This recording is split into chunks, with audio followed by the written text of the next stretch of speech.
is fit for purpose, they can be there. You tell me. For me, I think it should be open to every qualified Gambian with a criteria, not a particular sect of our population. They must be open to anybody that qualifies with a criteria. But just to say that, well, their work is done.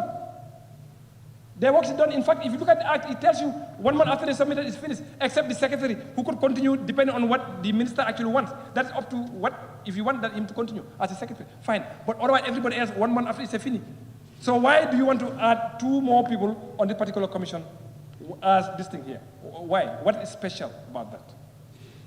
Honorable Speaker, on the last note, on the last one, I want us to be really realistic and be very careful. A few months ago, Honorable Speaker, the former Attorney General brought to us public service pension bill for the public service, which we are yet to deal with. In the draft constitution, by the way, I don't have anything against the judiciary. Let me just point blank. I don't have anything against the judiciary. But we must be fair to each other. We all work for the same government. We all work for the same country. There must not be any preferential treatment. And, Honorable Speaker, if you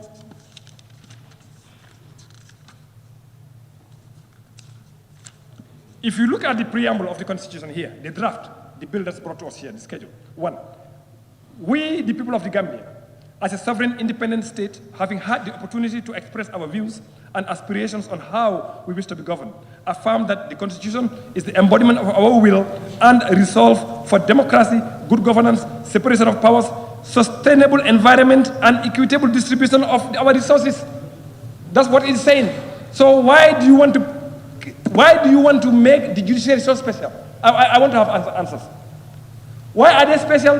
Where they will retire after 10 years as a judge, high court judge, and they continue to get the same salary they were getting. When somebody in the public service here in the public service, be it a nurse, a doctor, or a teacher, or a police officer, or an army officer, they can have even 1/4 of that. Is that equitable, Mr. Attorney General? Honorable Speaker, sorry, I need to address you. Yeah, exactly. But you understand what I'm trying to say. Tell me, is that really equitable? Now, tell me, Honorable Speaker, I really want to be clear of this thing. Exactly. You see, a judge, a medical doctor, a nurse, a midwife that are actually taking care of our patients, risking their lives, the military officer or the police officer who's protecting our property, who's protecting our lives. Why do you want to create a special thing for them? And don't tell me this is a noble profession. Don't tell me that, because a teacher is a noble profession. A nurse is a noble profession. All health workers is a noble profession. What is special, I want to know. Why do you want to continue to pay a judge the salary that he retired with? And on top of that, he only needs to serve 10 years in that position.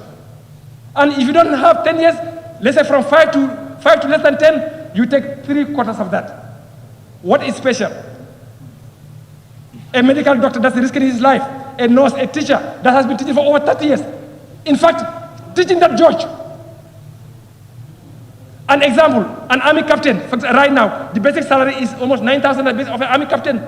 When they retire using this, the month, well, you know what they have? $2,000 plus than what they should have here, minimum. Whilst a judge is sitting down there taking full month's salary. And anytime government increases salary, his salary also will increase. What is special, Honorable Justice Minister? Tell me, please.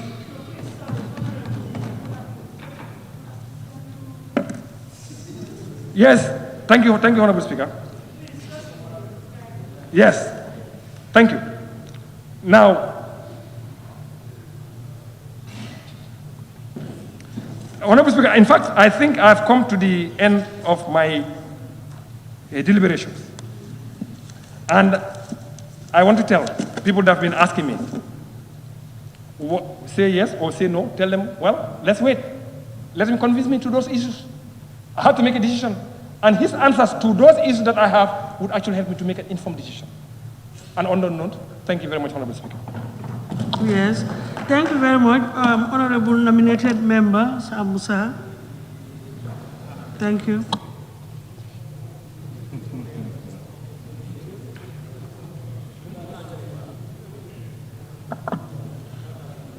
Thank you,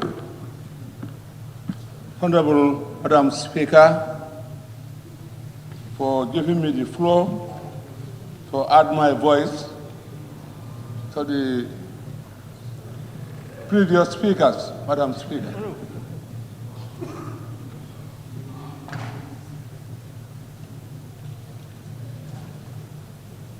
Madam Speaker, today is another day.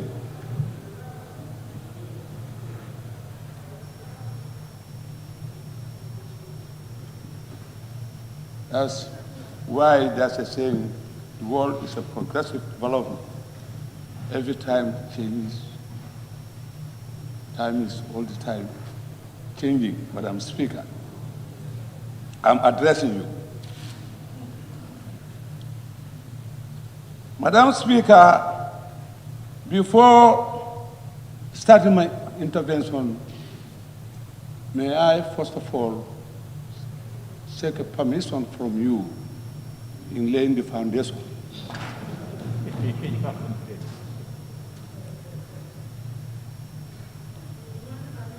Yeah, Madam Speaker.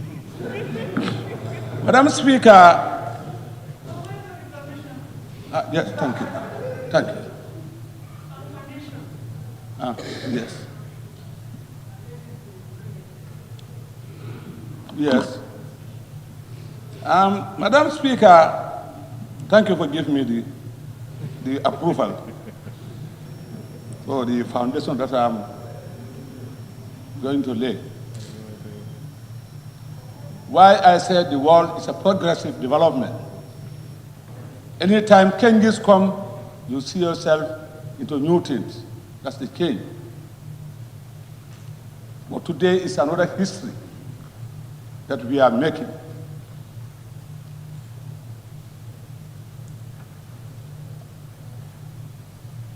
That's the Quran of the nation.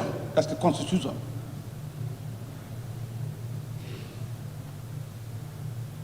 Here you have the life of the Gambian people, lives. How we're going to govern ourselves. There is no other document other than the Quran and the Bible than the Constitution.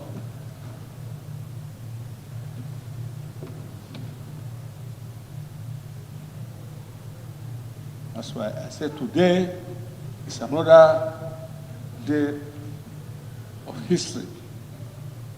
Madam Speaker, I remember in 1966, when I voted in 1966, when I was at the age of 17, 18.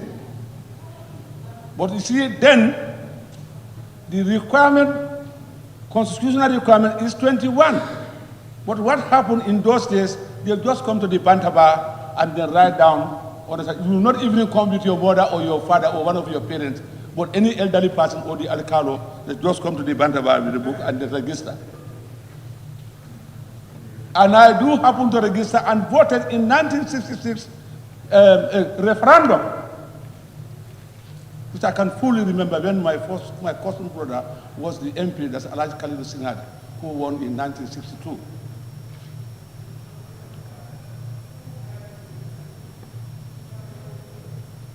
It was attempted and it fails. It could not go through in 1966 referendum.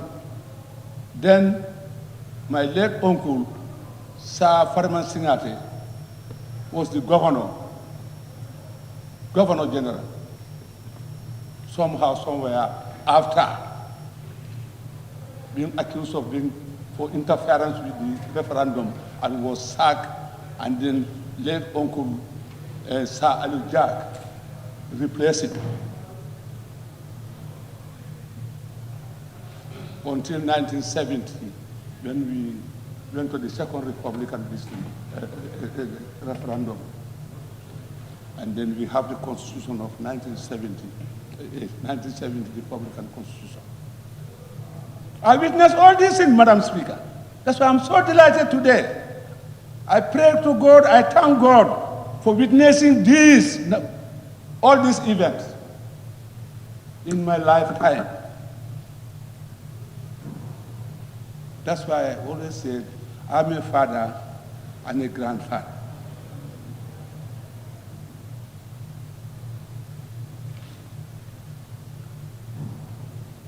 That's the beauty of change. When you ask for change, when you change with something that will be beneficial to its citizens. But you must not go into change with something that the one that you are criticizing is far better than that. Madam Speaker, I witnessed all these things. First Republic, Second Republic, and now we are in the Third Republic. And then again, I witnessed the Second Republic again in 1997, which I voted. I voted in 1966. It never got through. I voted in 1970. I voted in 1997, Madam Speaker. And again today we are here to discuss on the bill, whether the bill will go through or not. If it goes through, we go for referendum. If it does not go, that's where it's going to be buried. This year is going to be buried and we forge ahead.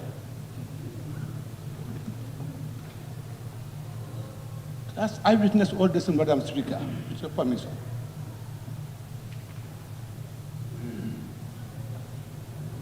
So when you make change, you have to change with something better, but not something at the detriment of the citizens.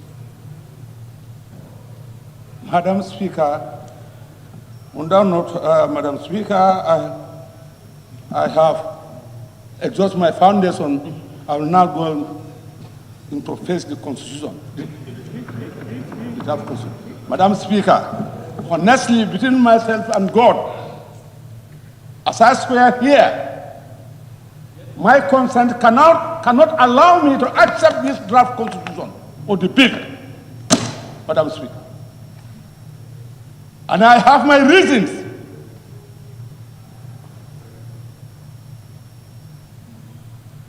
CRC Act was brought in this August House, Madam Speaker.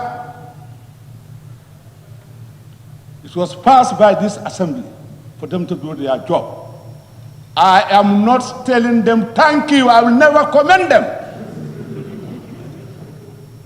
This is my view. I, for one, I will never commend them. Because I have my disappointment, my dismay about the whole thing. Since on Thursday, all the clauses, all the revelations, and going through, you read, I am definitely surprised. I never expect that a commission of that kind, the hope the Gambian people have, the people in that commission, the responsibility given to them, as thinking that they are with integrity, with a high profile integrity, we don't expect to come up on a point of order, Honorable Speaker. Honorable Speaker, on a point of order. Honorable Speaker, Standing Order 67-1 did indicate, Honorable Speaker, we must restrict our deliberation on the merit and the principle of the bill that is before us. But it is like the Honorable Member is attacking people who were given assignment. If the Honorable Member is not satisfied with what was given, let the Honorable Member bring the case before the National Assembly, but not to personally attack the people, dignified people of this nation. Thank you.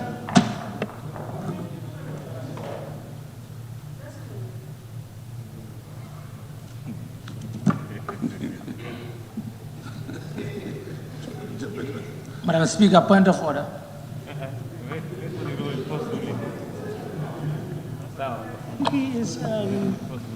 He's referring to clause 67(1). It's still the same that we have been discussing and talking about.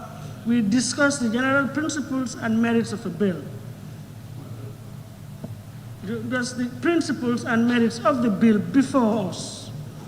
You have laid your foundation, you have given your reasons for not saying A, B, and C, which we don't have any quarrel with, but then the next stage should be for you to deal with the bill on the merits and principles of the bill as presented.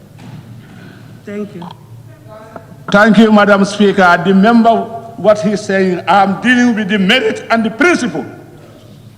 I'm not attacking any member. No. Madam Speaker, I'm not attacking any member of the commission directly. What I'm saying, the whole concern what we have with the high profile dignity, as far as I am concerned, I have my dismay, and which is my constitutional right, Madam Speaker.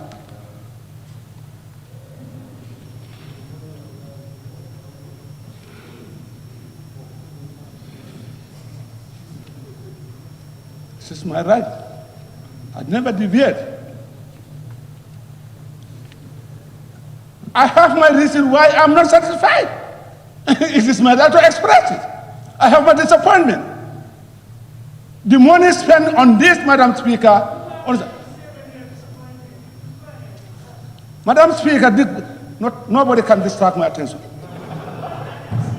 Is distracting. I said, please, allow me. You are right to say that you are disappointed. Yeah. That's what I'm saying. Thank you. Yes, but after the disappointment... What I'm saying, Madam Speaker... No, Honorable, after expressing your disappointment, I would want you now to proceed with your intervention proper on the merits and principles of the bill. Yeah. That's all I am saying. Yeah, that's, order. The point of order by the member, understand, it is totally out of the issue, yeah. So that's what I just want to make the thing That is for the chair to rule, and forget about that, just proceed. He failed. Yeah. Madam, that's my dismay about it. Because the money there is ours. It's nation resource that has been spent on this commission. How many millions of dollars is? With that, understand, with no, in my view, understand, I'm not saying anything that is satisfactory to me.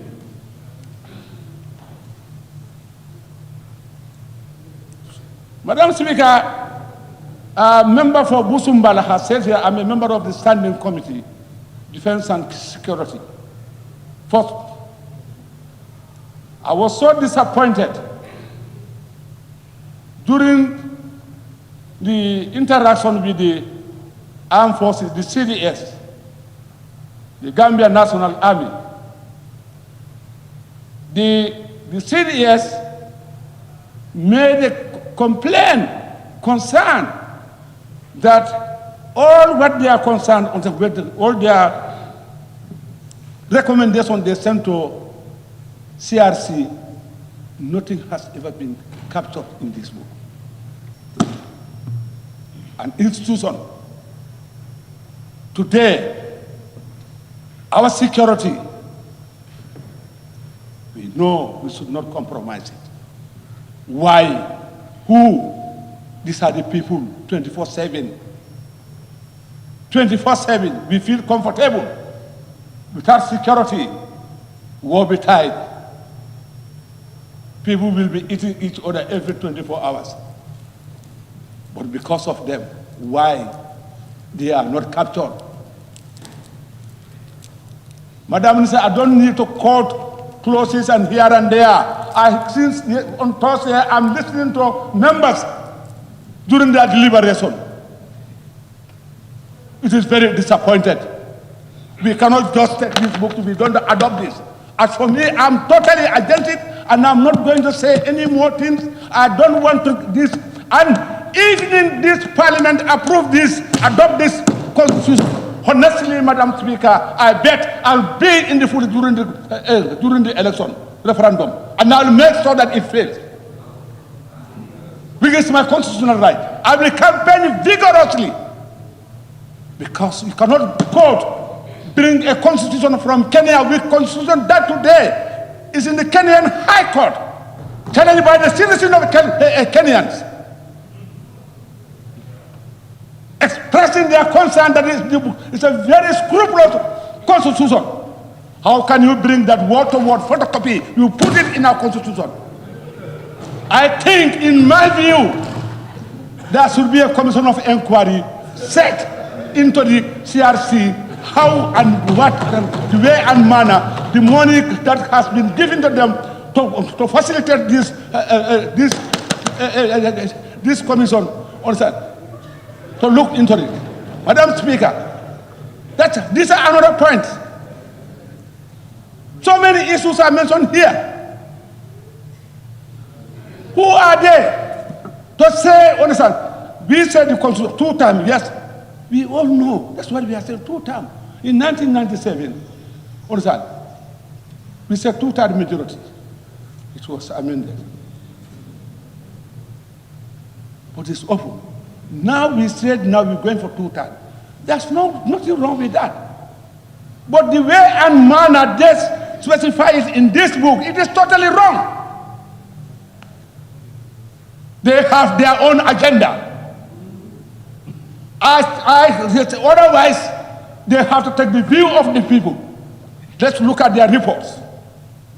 Let's go down all over the country. We are politicians. Every village, I know it in this country. Honorable Speaker, point of order. I know, I go around, Madam Speaker, Honorable and Speaker, I know point what of is order. happening, and I know what Honorable Speaker, point of order. I'm rising on point of order. Standing order 29, clause 5. Standing order 29, clause 5. Yes. No member shall impute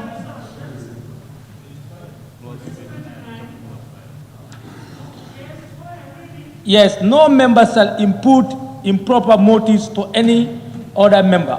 Now, 29.1, every member shall restrict. Continue. 1. 29.1, come on. 29.1. Yes. Please, I have a respect for you, please. 29.1. Every member shall restrict his or her observation to the subject under discussion. And if you go to 5.2, 5 also, no member shall impute improper motives, yes, to any other member. So, but if you look at one, the member is not restricting his contribution or his observation to the subject under discussion. He's trying to build up and make an allegation against the team.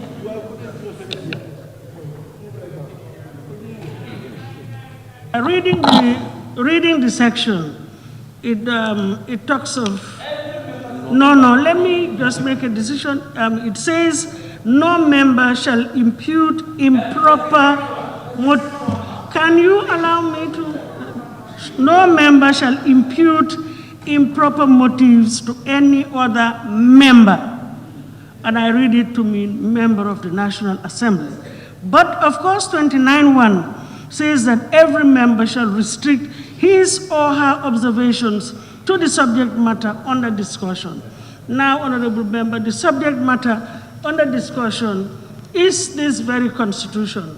Let us just be careful, use parliamentary language and not use improper or offensive language to outsiders, strangers, because they will not have an opportunity to come and defend themselves. So let us just be parliamentarians. We can express our dismay, our disapproval, our concerns, and everything, but we need to exercise decorum as far as the language is concerned.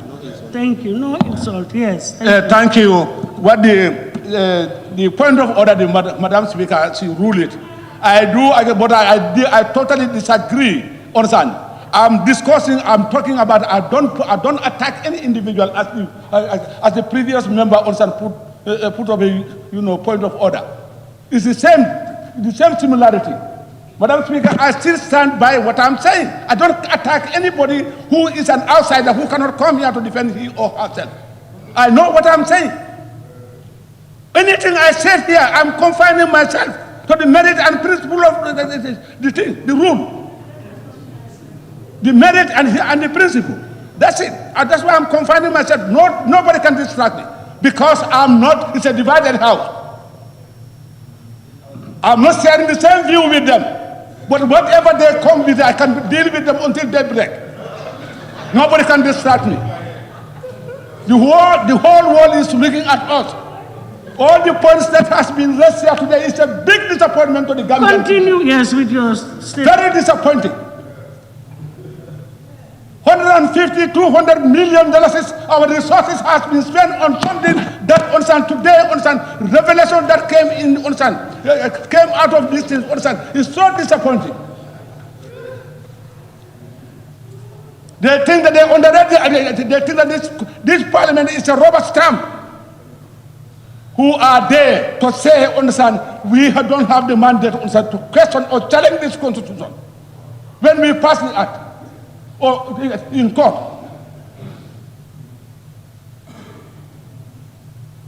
We all know each other here. We know there's no secret. Whatever happened, we know what is happening. But please, the Gambia is bigger than all of us. When a responsibility is given to you as a citizen, you have to be loyal and honest. And do it for the interest of the Gambian people. Without any fear or favor. No lip service. Anybody comes here to try to, you think that you can bring a lip service, or you think that you can bring something that people here, they are all fools, not everybody. I for one. Nobody can fool me. With my experience, as I quoted since the First Republic, I voted, I witnessed a referendum. I served the First Republic in the National Assembly. I served the Second Republic. I'm serving the third one. That's why I'm privileged to say what I'm saying today. No, with your academical standard or whatever, whether you are the professor of the whole world, whatever, me, what is important, the experience that I have, you cannot buy that. That's why I'm expressing my concern. It's a bogus constitution. It's a bogus constitution. Yes. It's bogus, it's rubbish. Madam Speaker, I beg to move. Thank you very much. I think we are all at liberty to express our views. But what I'm saying is we are all at liberty to express our views, but all I am appealing is for honorable members in expressing their views to just do it with proper decorum. That's all. But nobody can say... Yeah, Madam Speaker, I don't think I did it... No, don't use the word... I don't think I did it out of order. That's all. Honorable member for Cantora? Yes, it's Cantora, thank you.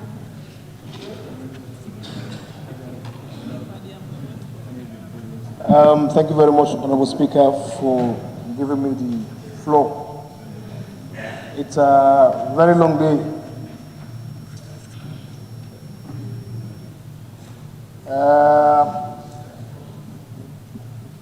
Permit me to recognize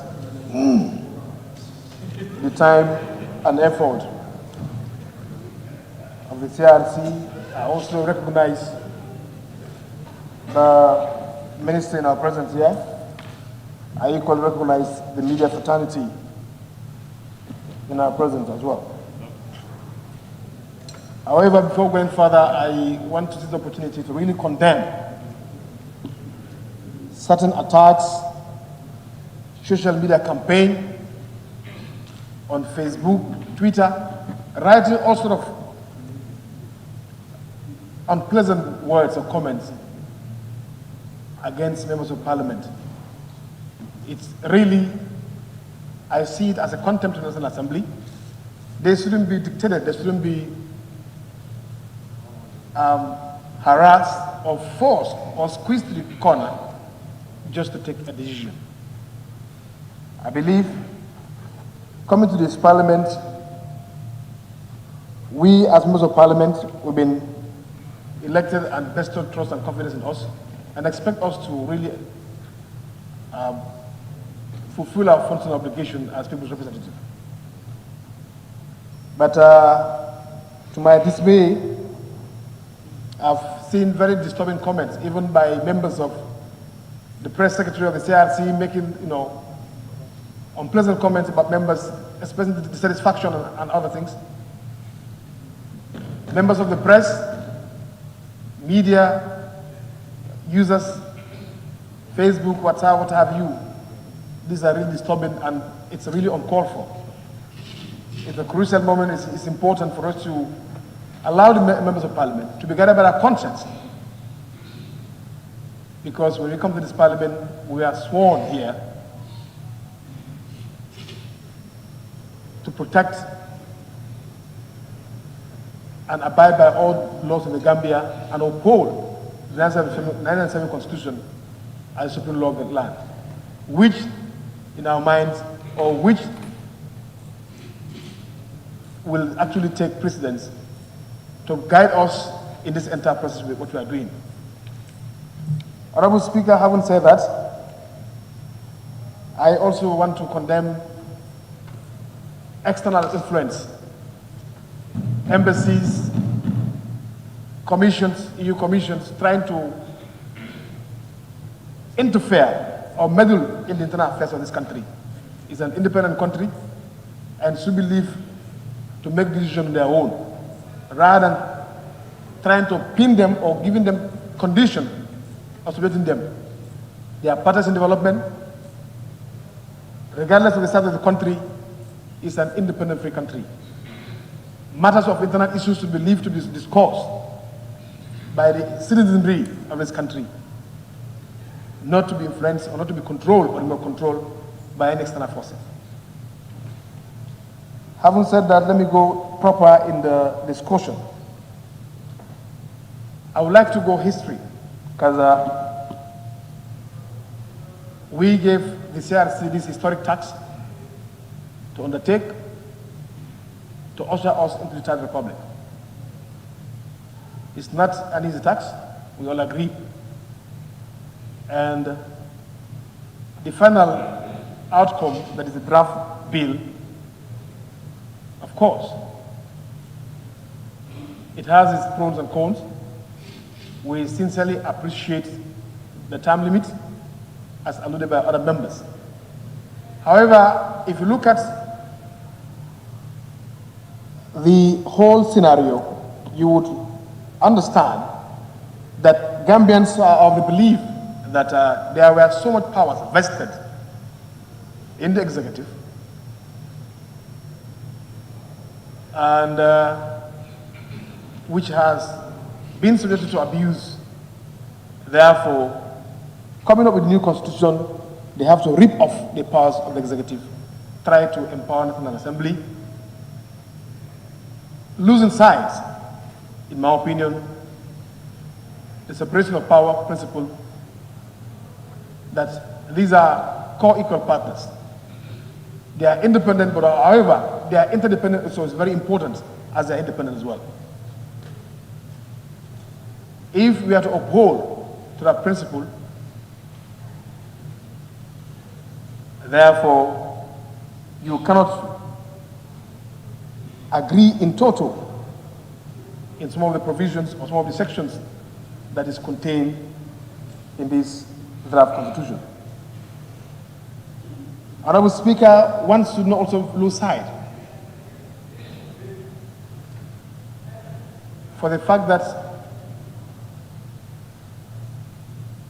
we are in a newly formed democracy. The euphoria of democracy should not also be abused by making certain unrealistic legislations, whereby if they are put into practice, will have a shortfall in the long run. The reason why I say that is the issue of the three arms of government subjecting the judiciary under the confirmation of the legislature, which, in my humble opinion, this is a political institution. Political institution in the sense that it's comprised of political parties. Believe it or not, they might feel that, okay, we have seen the nation first. You cannot detach politics from parliament. That is the hard fact. Over the years, we've seen how party positions emanate in this parliament. We have seen how political interests overshadowed national interest. So nobody should be fooled that parliament is not a political institution. It is a political institution.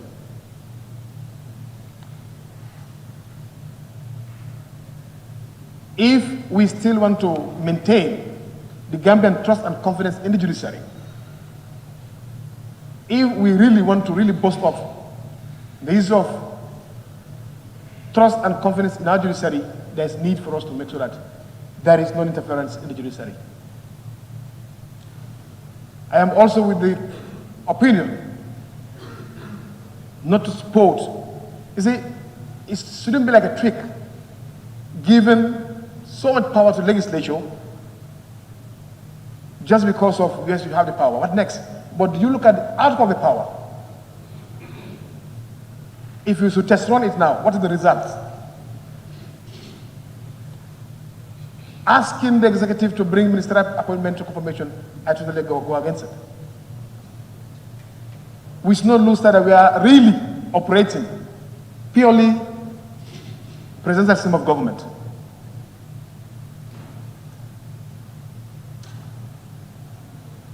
Somebody that went around, canvassed for votes, that's the vote of the country. You are asking him or her, you cannot have the power to form a government unless and until it has to go through other arm for their confirmation. Knowing that particular arm, how political pluralism plays in that parliament. It's a non-starter.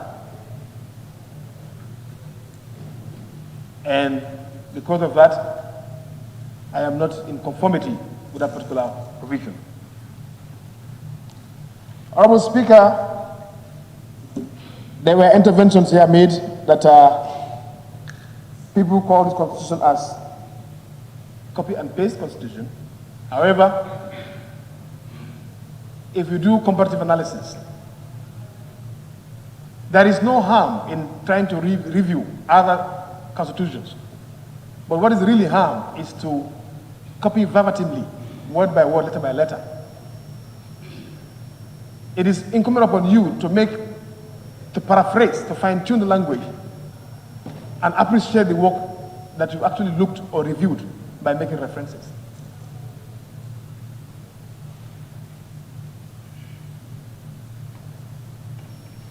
So, we have noticed and observed such issues manifesting in our Constitution. Honorable Speaker, if you look at Section 47, that is freedom of media, and you go to the report, it says freedom of the media. But in the report, CRC did recognize the will of the people in controlling the social media. Because if you look around the world, nations were set to blaze. Nations were set on fire because of abuse of social media. More especially in this newly found democracy, if there is no mechanisms to control the social media, look at the insult running right now. And that is why they're saying here, they are really expecting this draft constitution to address the issue of social media abuses, insults, hate speech, tribal sentiments. But to my surprise, the constitution does not really cater for such provisions to make sure that people face the consequences of their actions. You see, we need to really understand the social fabrics we have. We should not lose sight our social realities, our cultural norms. When those are really put into realities, then we can know as a nation what kind of law are applicable. It is not enough just to say, okay, yes, it's the best practice, media has to free. Media has to be free, but it has to be also controlled. Right goes with responsibility.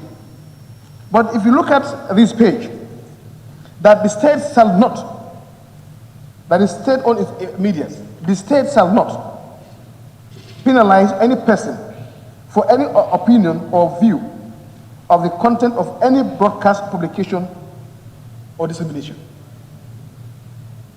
States, I am of the opinion that government operates in tacit as opposed to overt.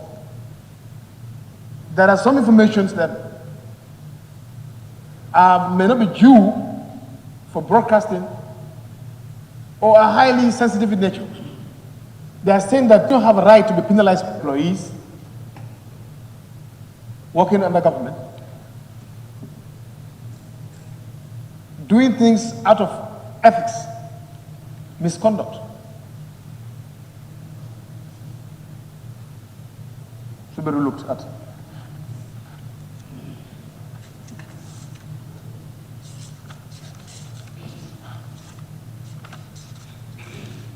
Now, well, this area has been really dealt with. That is the restriction on the activities of public officers. That is, in our opinion, we've seen some office or full-time workers have been deprived of some of these rights that they should not be engaged in. I think that is really dealt with. And also, of course, the issue of 48 hours detention in arrest, that has also been adequately dealt with by my honorable colleagues. And if you look at the right to marry and for a family, we want the mover to enlighten us. And if possible, I am proposing that we should have in our constitution that same-sex marriage is illegal under this constitution to be written,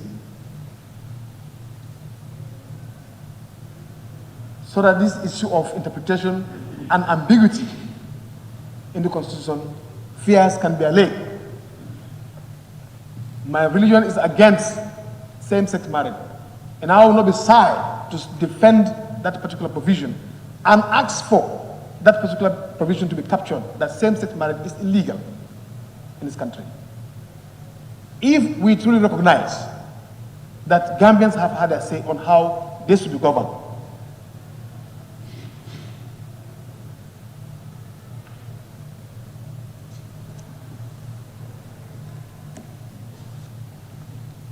now, you look at the threshold.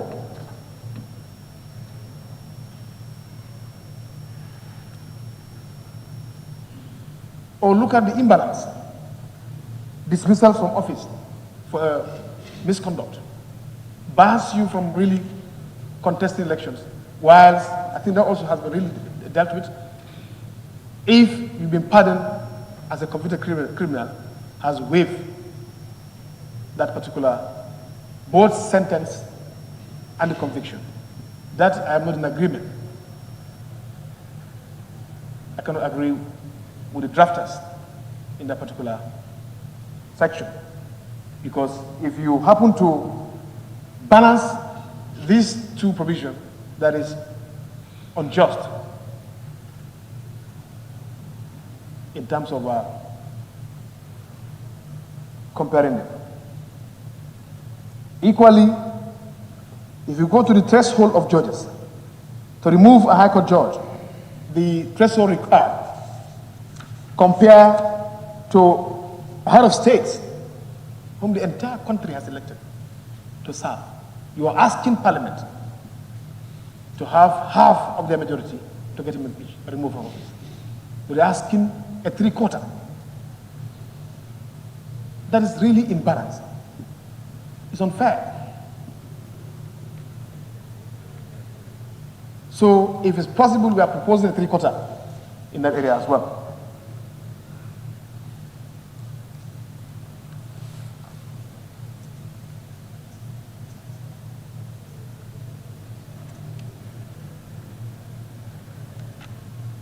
Honorable Speaker, I have a problem with these two concepts. And I am of the strong belief that it shouldn't be written this way, unless otherwise proven by the mover. That is, the national days.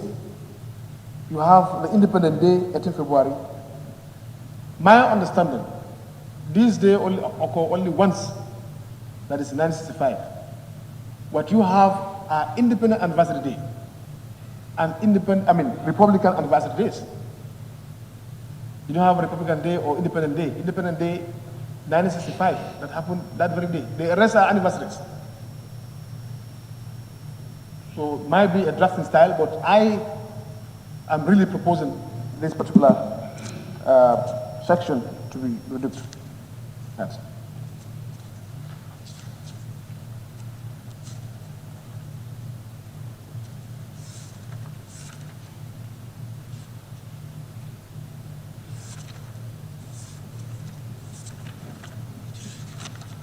Yes. Honorable Speaker, Independent Boundary and Electoral Commission. Everyone. Sub 3. Members of the Commission shall be appointed by the President, subject to confirmation by National Assembly, with a vote of less than 60% of all members of the National Assembly.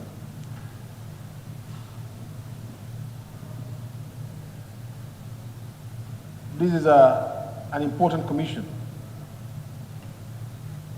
and which is related to vetting the National Assembly.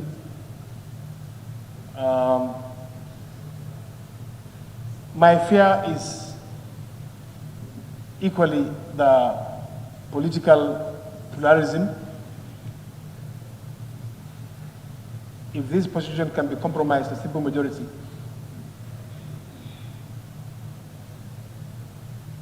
then it would have been better.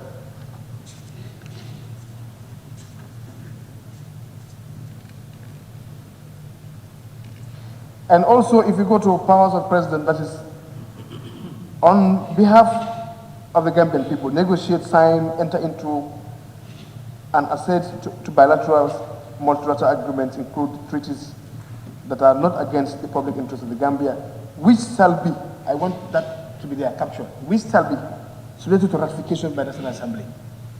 That all treaties, bilaterals, negotiated, discussed, to be brought forward this August Assembly for ratification.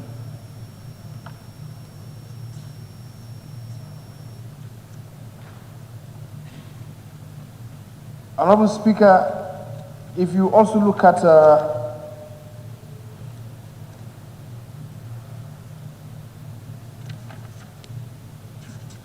immunity,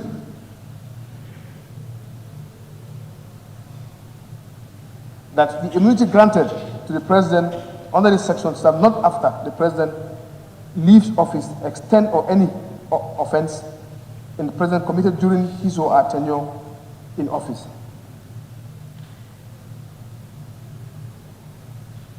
And also, if you look at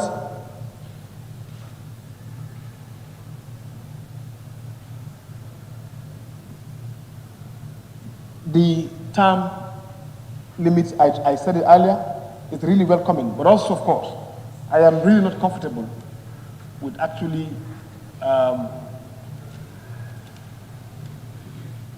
depriving him or her not to run for elections after this time. Trying to revise this constitution to take effect from 2016 to count that political provision in the term of president. It's left to him, honors lies to him to decline that I am not really interested to run anymore, but it shouldn't be seen as retroactively taking a vested right, trying to put it under this current constitution.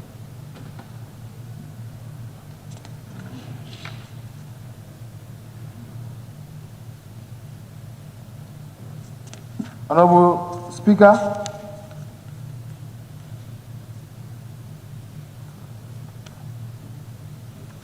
there is this particular provision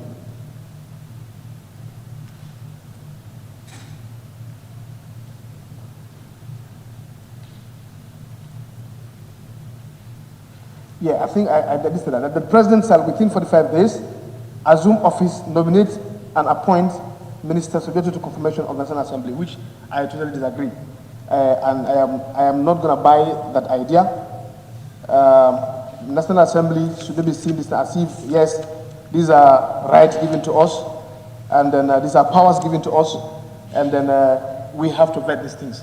So because of political pluralism and what have you, we've seen what has really transpired in this parliament. We're not going to subscribe to that particular idea. We want to recognize and appreciate the separation of power principle, whereby there are a lot of mechanisms to check on the exercise of the executive and equally also the judiciary. So in terms of bringing, semi or quasi federal system, probably to me, it shouldn't be the way forward. And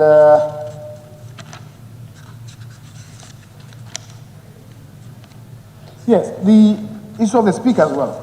Yeah, I think many of our members have deliberated on it, that it has not given any pathway, a clean way on the modalities on how to really go about it.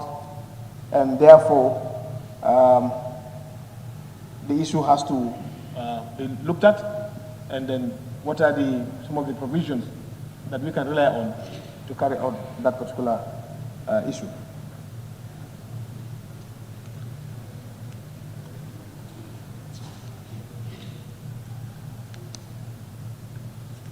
And also the issue of secularism, I think it has been really addressed by many members who gave a submission to the Attorney General to really look at, because it has really created a public outcry. And as I alluded earlier, we are not going to be shy to defend our religion we believe or we worship. That is the right. If people are not shy advocating for gayism and lesbianism rights, why would you be shy to defend a religion? So therefore, we will say an affirmative no, and also ask the minister, if possible, to actually insert that lesbianism and gayism is illegal in this country to really allay the fears of the general public. I think those are my submission. Other than that, we appreciate the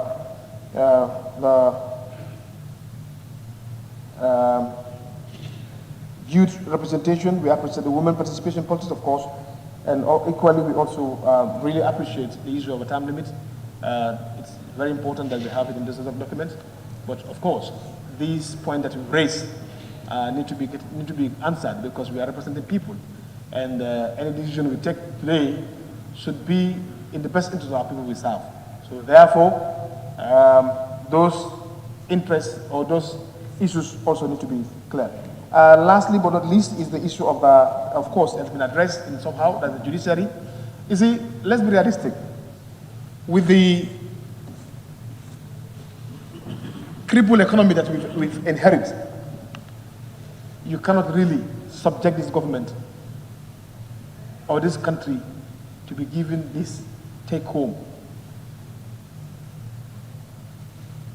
to the judiciary, giving them a retirement on salary, creating provision for any subsequent salary increment has to reflect on them. Which economy can sustain that? Equally also, subjecting the Minister of Finance to be given quarterly allocations to the judiciary. I am not really agreeing with that provision, and I really want to look at. I am totally rejecting that particular portion, and let it be determined by an act of parliament to decide. We can engage them to draft their pensions scheme, and which will be vetted by this August Assembly. But we cannot just pass this particular bill like that, subjecting the Minister of Finance to be given the judiciary quarterly, knowing that, as member alluded to, these are estimates. It's not as if these monies are in the central bank. Depend on the monthly receipts or proceeds. So there is not wise to really support that particular provision. They should be treated like any other organ of government. We respect their independence. That's why we are not even asking Parliament to go into the issue of vetting the judiciary, because the person you are vetting, what is your qualification to vet that person? How competent are you? Do you have what it takes to vet lawyers and co? And also, we don't really want to compromise the judiciary, because it will create a society whereby if you don't belong to a particular political cohort, then it's going to be different for you to obtain this appointment or be given that confirmation in the National Assembly. So we are even at the long run of seeing element of corrupt practices may take place in this parliament. So to avert that, we are saying emphatic no, affirmative no to that particular provisions. So thank you so much for indulgence, and we hope that you come up with those clarifications, and that it will really help us in terms of making decisions in this August Assembly. Thank you so much. Thank you very much, Honorable Member for Kantora. May I now call on Honorable Member for Lower Badibu. Honorable Member for Lower Badibu, it's your turn. Thank you very much, Honorable Speaker, for the floor.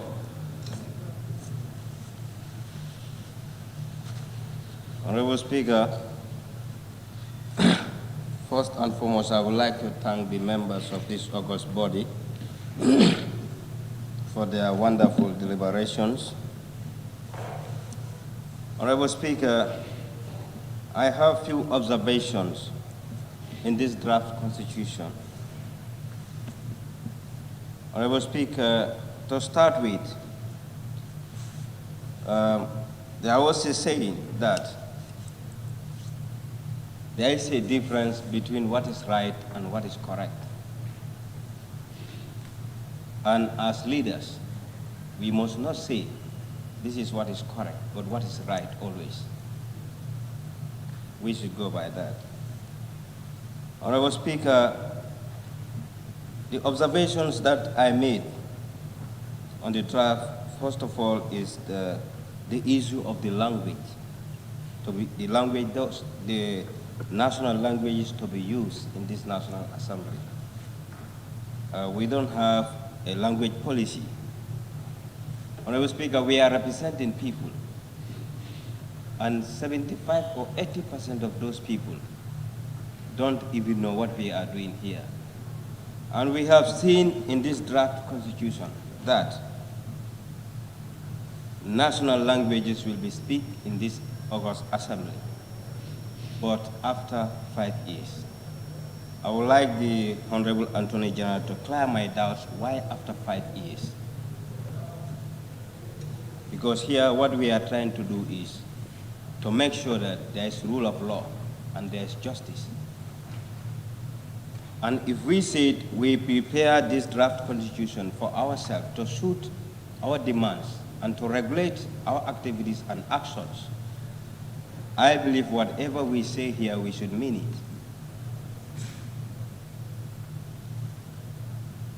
Honorable Speaker, this issue of the national languages,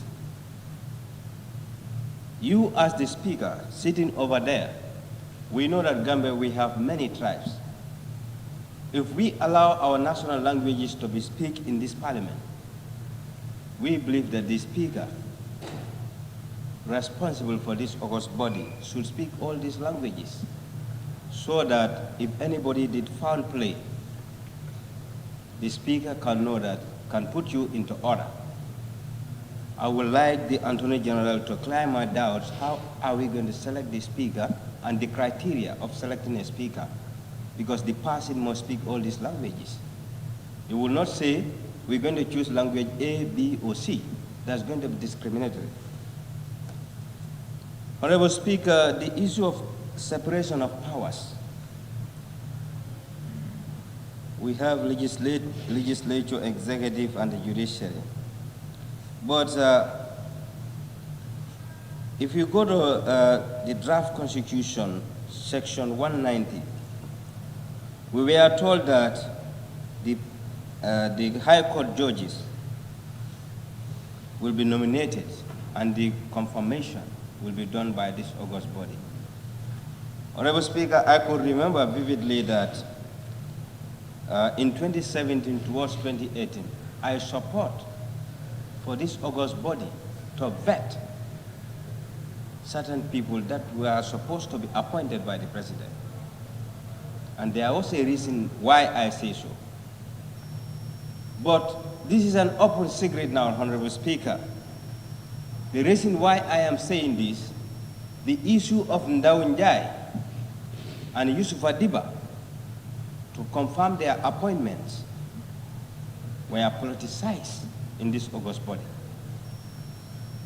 That's the fear I have for us, National Assembly, as a political institution. If we want to confirm the appointment of the High Court judges, we may politicize the judiciary sector. I think we need to think about this, because the reasons are, if Judge ABC knew that I participated or I facilitated his or her appointment, if I happen to have anything or if I happen to be in an event whereas I should be convicted or sentenced, where is justice now? If, for example, Honorable Speaker, the current Attorney General knew that the majority leader or the member for Woolly West or the member for Janjambure contributed in his appointment as the Attorney General. I'm just giving you a sample. If these people happen to have a problem, do you think the Attorney General will play fair? Where is justice? And in the absence of justice, injustice becomes the order of the day. Honorable Speaker, we have to make laws that suit us. We should not make laws just for the sake of making laws, or we are trying to intimidate, we are trying to, follow orders. It is very bad and it is very sad for we as Africans, we have norms, cultures, values, traditions, but we want to copy certain people at times. Whereas in those societies, the way they operate and the way we operate is quite different. So I think when we are making laws, we should be very careful what to do and what to say. Honorable Speaker, the issue of Ndaunjai and Yusufa Diba raised an alarm bell regards to this appointment or confirmation of the executive, the ministers, and the High Court judges. The whole Gambia, we witnessed what happens here. And if we want to say that the ministers should be confirmed by the National Assembly, I can tell you the judiciary, the executive will be politicized. Should we allow that? And if we allow that now, tell me, where is the separation of powers? And where are the checks and balances? We should be very careful in whatever we are doing. We are not making these laws for ourselves only, no. But we should think rationally and holistically. Those people sitting over there who entrusted us to be here. Honorable Speaker, I am saying this for the fact that History is the best teacher. A member of Nyamina Dankungu brought a private member bill here in regards to section 91(1)D. I believe I was the only person who against that bill. But I have seen the effect and the impact. Honorable Speaker, there is no fair law. Any law that suits a man is fair to you. But any law that don't suit you, it is not a good law for you. That's how I see it, and that's how I will interpret it. And I have my reasons of saying so, Honorable Speaker. I brought a private member bill here. Members stood in this August Assembly and said they know that it is a bad law, but they are going to approve it because it favors them. Now, where is justice? Where is good law or bad law? So today we are here to tithe ourselves. But if we are to tithe ourselves, let us be careful to leave certain things there so that we can untithe ourselves when it is difficult. Honorable Speaker, page 49(3), freedom of religion and conscience. I would like the Honorable Minister for Justice to clear my doubt about the last option on that, subsection 3, where they said opinions. On the proclamation, they say other opinions, but in the draft, they say opinions. I would like you to enlighten that one for me. Honorable Speaker, the supremacy of the Constitution. On page 7,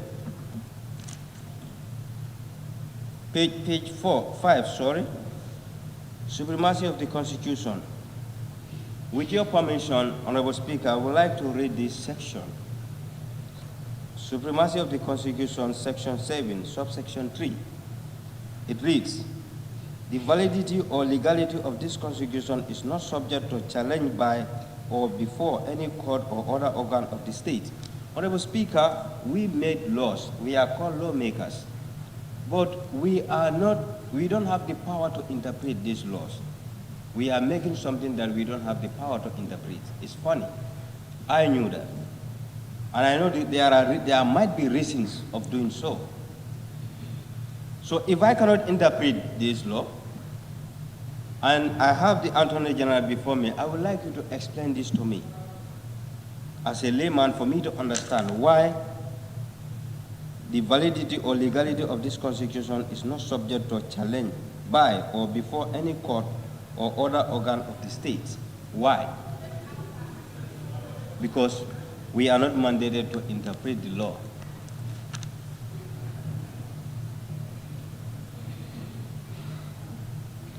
Honorable Speaker, having said that,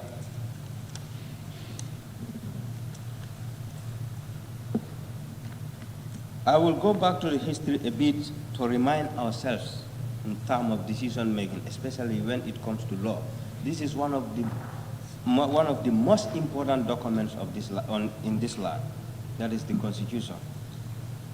Honorable Speaker, in 1965, there was a constitution here, and that constitution is not our constitution. We were under the influence of the colonial powers. In 1970, when we gained independence, when you tell this, some people will tell you we have independence in 1965. But an independent, you are ruling by foreign powers. It is 1970 that I feel we have independence, based on the reason that that's the year that we have our sovereignty. We are ruled by the words of ourselves. Honorable Speaker, we have seen the 1970 Constitution. I get a copy of this from the library. And right away from 1970, we have seen another constitution, one may call it, that is the degree after the throne of the 1970 Constitution. We have also witnessed the 1997 Constitution. And we said there are bad laws, there are this, there are that. And now we are here trying to make another law for ourselves. So I think it is enough now. History has already taught us what to do. That is why I said there is no good law, there is no bad law. Any law that suits a man is good for you. And any law that you feel did not suit you is a bad law.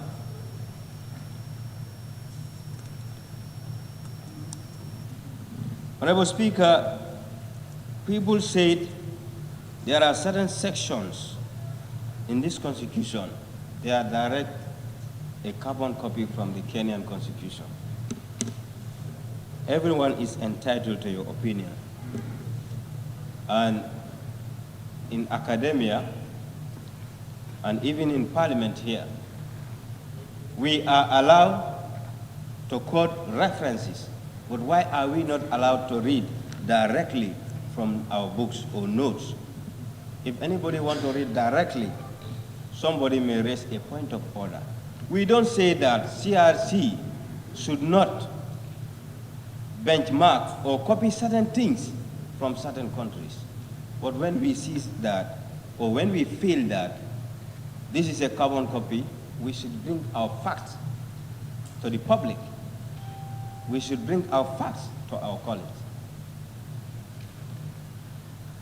And if you go to this 2020 draft, the supremacy of the Constitution, you go to the Kenyan type, section 2, subsection 3 is the same. Honorable Speaker, you go to section 7, subsection 4 of the draft, go to Kenyan Constitution 2010, section 4, subsection 4 is the same. Honorable Speaker, if you go to Kenyan, the draft 145, subsection 2, you go to Kenya 2010, 106, subsection 1 is the same. Judiciary section, section 190, subsection 1 is the same as 166, subsection 1 of the Kenyan type. You go to their financial matters at the judiciary level, 198, subsection 1 is the same as judiciary funds 173, subsection 4.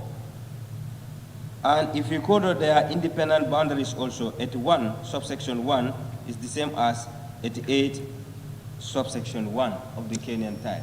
So people also do their research and they make their comparison. So that is why many people say this is a carbon copy direct from Kenyan constitution.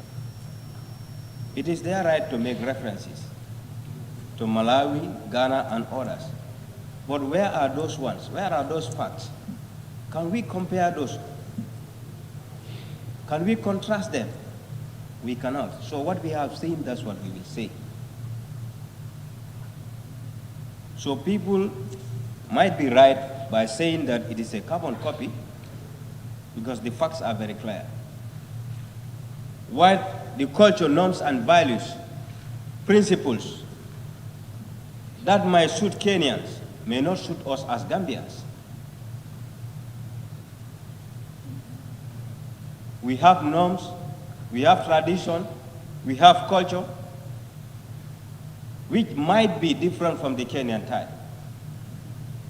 So if you say this is the people's constitution, people's opinions and views should be captured, I think whatever they give should be captured, but not a carbon copy type.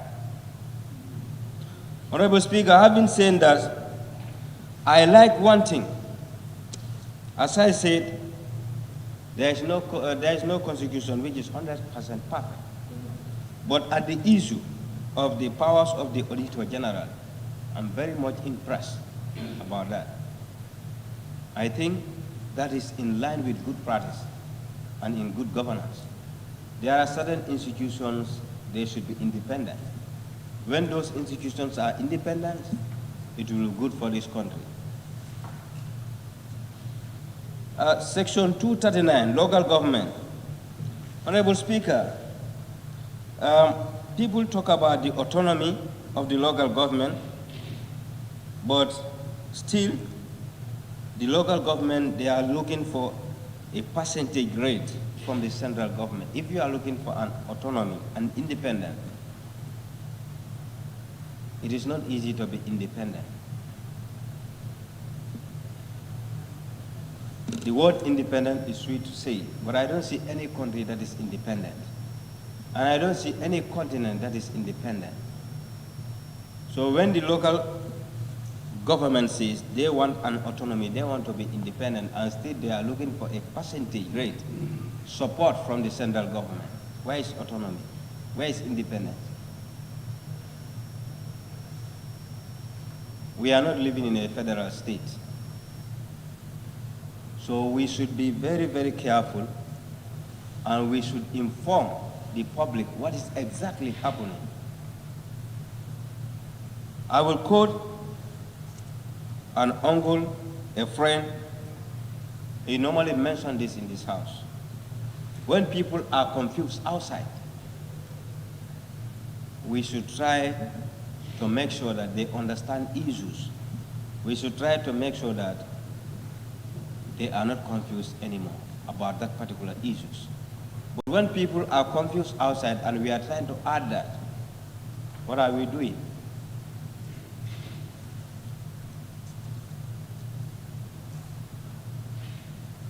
Honorable Speaker, the issue of citizenship, the report of the CRC, and the opinion that they said on page 49, what people say and what they do is different. Now, where is the public view? Where is the public opinion? You yourself admitted on your report that this is what people want, but this is what you do. Then who assigned you to do that now? You are doing something that people don't assign you to do. And still you want to claim and say that it is people's, constitution. If people's views were not captured, how can it be people's constitution? Because this is what they assign you to do. You don't do that. You went and do different things, and you want to claim that it is people's view, it is people's opinion.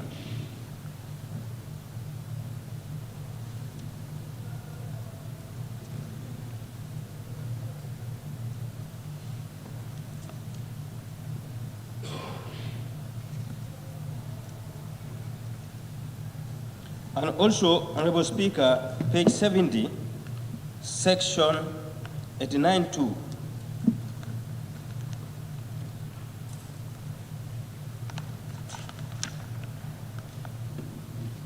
Honorable Speaker, with your permission, duty to attend and address the National Assembly. Subsection 2, it says the address by the President shall relate to matters concerning the state of the nation and may include previous, current, and future policies of the government. I believe if we said the President shall relate to matters concerning the state of the nation, and the word that should follow that should be shall, it should be a mandatory for the President to inform us the previous development that the government has done, the current, and the future. But if you say may, which means he has the prerogative to inform us the current one and leave the previous. And he may not tell us the future. So where are we? What are we going to tell our people? Because we approve a budget and give it to the executive for them to do what we expect them to do. If you say those people may, they can just inform you about the current development. And they will not tell you what has passed, neither the future. So where are we? I would like the Attorney General to clear my doubt on that.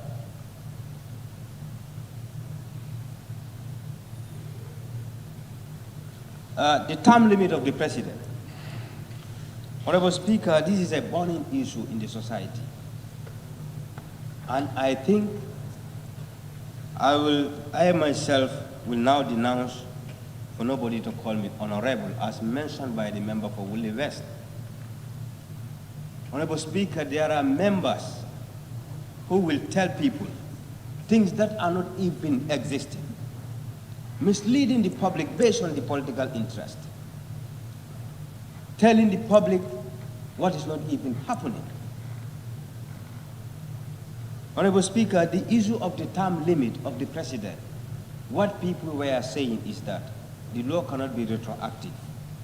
I think if anybody attack you on that, you should give the person the benefit of the doubt. But people have gone to a certain stage that their political interest has covered everything. And we all know the political trend, right down away from the coalition.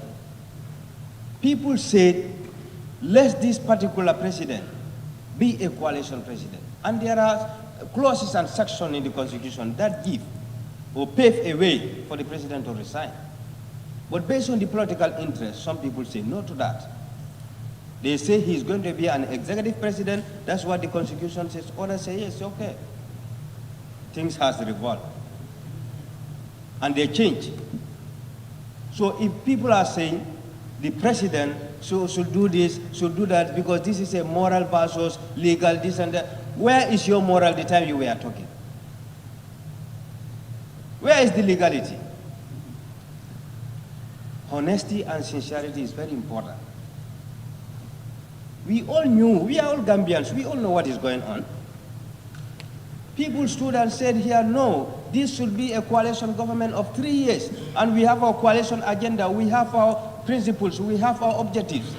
This is what we're gonna do, then after that, then the president moves, and we have a new Gambia. Others challenge that legality and say, no, he's going to be an executive president. And now you want to acquire that vested right from that person by retroactive measures. Is this justice? Honorable Speaker, is this justice? It's a shame. A big shame. Politicians want to use us as youths. They rally behind the youths and say, concerned youth says that, concerned youth says that. During the time of coalition, where are those concerned youths?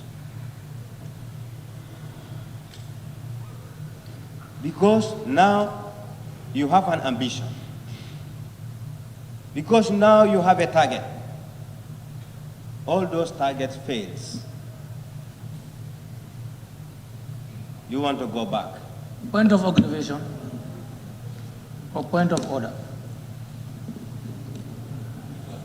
Point of order.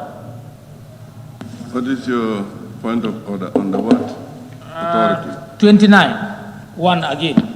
Every member shall restrict his or her observation to the subject. Hello, I only ask, what is your authority? I said 29. Yes. Yes? Are you there?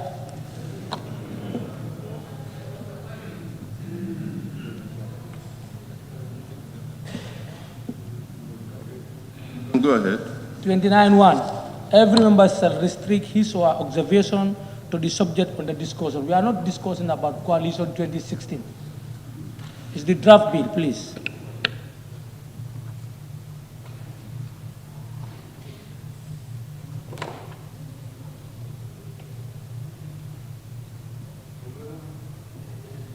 Member for Lower Badibu, you can limit your contribution on the subject matter, please. Thank you. You can go ahead. Thank you very much, Honorable Speaker. It is a saying that the youth can walk faster, but the elder knows the road. Based on that, I will give this due regards to you to accept his point of order, but it is the coalition government that this new draft constitution emerged. You cannot separate the two. Can anyone separate the two? It is part of their agendas, their objectives and principles. So we must know the history. Why those things fail should be known to the Gambians. I did not go out of topic. Did I go out of topic? Yana Commission, the draft constitution, the TRRC emerged from this coalition government. And today, if you are talking about this draft constitution, how can you talk about the draft without the coalition government?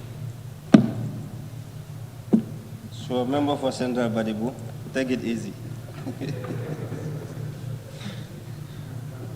Honorable Speaker, this term limit of the presidency, many members misinform the public. The reason why some people don't want to support this draft constitution because they want Adam Barrow to be this, they want Adam Barrow to be that. You cannot even understand.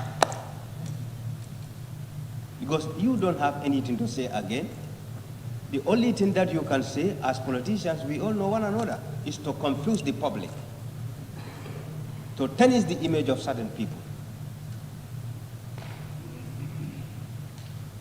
And these are vested rights acquired by him. Had it been that people listening to the pioneers of the coalition leaders, where what we are in today, we will not be in that.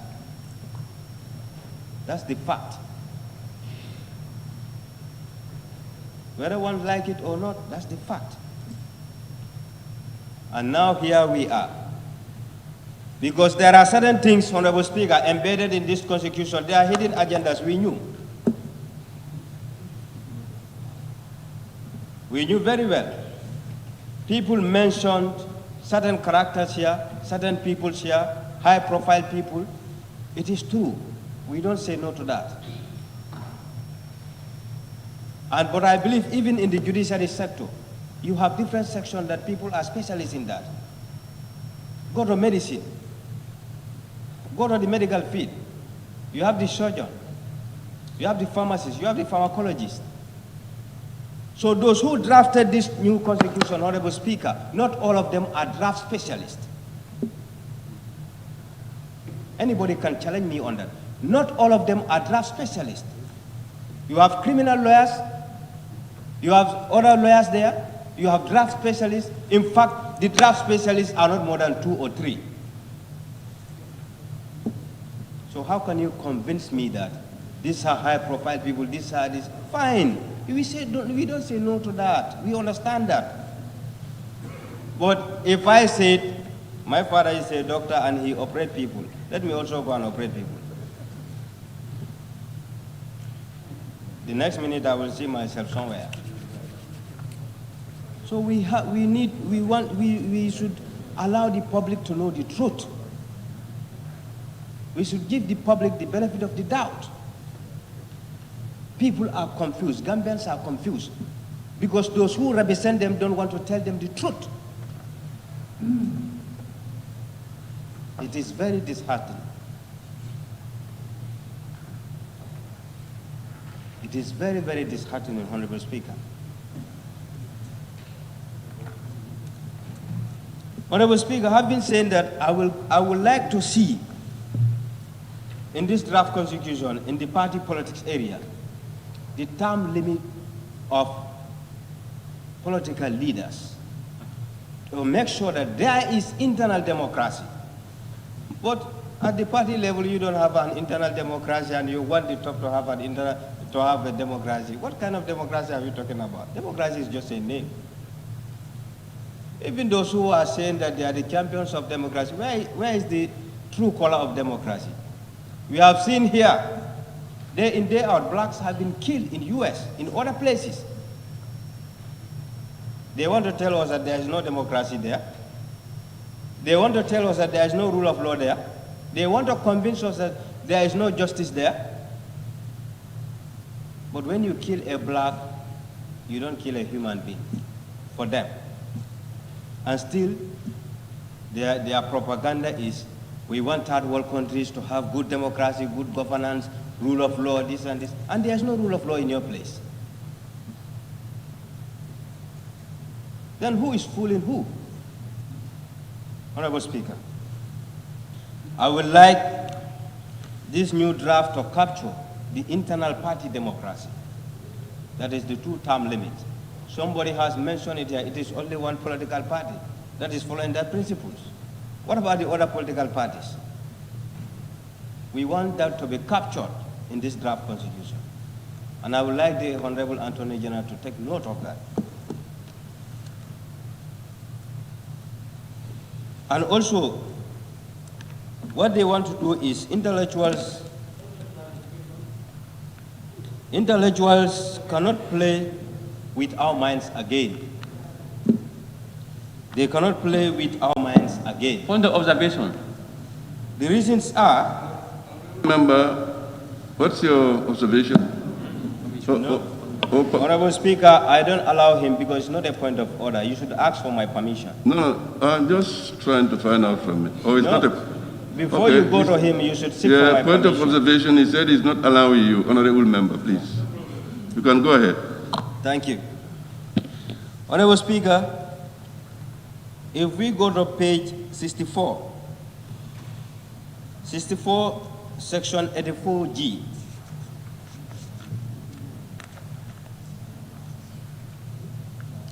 they thought that we will continue clapping for them. The youths of this country will never do that. And we will make sure that even at the parliamentary level, 2 terms is enough. When you serve that, go. Let others come. What they say youth participation. Youths of this country will never be full again, Honorable Speaker. At section G, they said,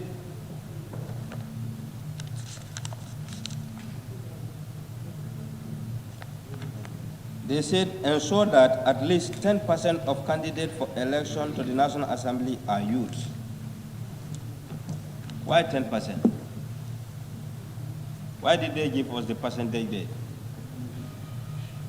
And who are those youths that CRC people met to discuss about this 10%? Can they give us the statistic? Or what is the rationale behind that? We want the Honorable Attorney General to convince us. Who are those youths that they met and they gave them this figure, this percentage rate? Because when they say this, youths like Alaji will say, oh, now we are captured. And in fact, it is not an entering clause. So we cannot be fooled. We know what we are doing. And we are representing the youth.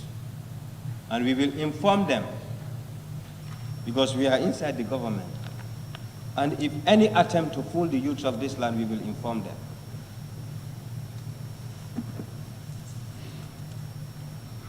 Honorable Speaker, upper age limit.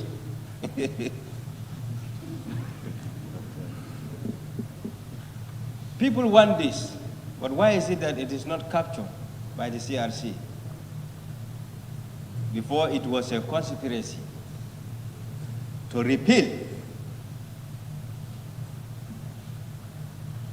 this clause or section because there is a specific agenda. There is a specific agenda. But we can tell them that no, if we have how do they call it, the lower age limit, and we must also have the upper age limit.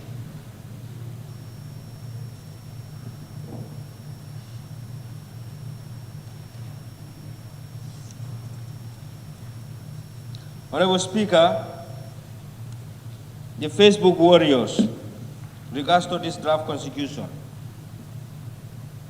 the media, we don't want to be Facebook MPs or WhatsApp MPs. Let them carry it. We don't want to be Facebook MPs or WhatsApp MPs. We want to be MPs in these chambers to represent the views of our people. If you are looking for key popularity, go to Facebook or WhatsApp. You have to prove yourself here for people to know that you are working for them. Honorable Speaker, I have seen certain pictures of members in Facebook in relate to this draft constitution. And I was told about somebody who is also part of the CRC. He is talking about members and directing them what to do to this draft constitution. If you believe in your work, you know what you did. Why should you force members to approve this? Leave us with our consent. You can lobby, you can campaign, but you cannot force me to do certain things. It's out of order, and it's a contempt of the National Assembly. And we have also seen We need a clarity in that. On social media, that the joint communique of EU, USA, UK, and German embassy, it could be them, it could be planned by others to urge MPs to do this. But I will refer this August Assembly to page 193, section 213 of the Constitution.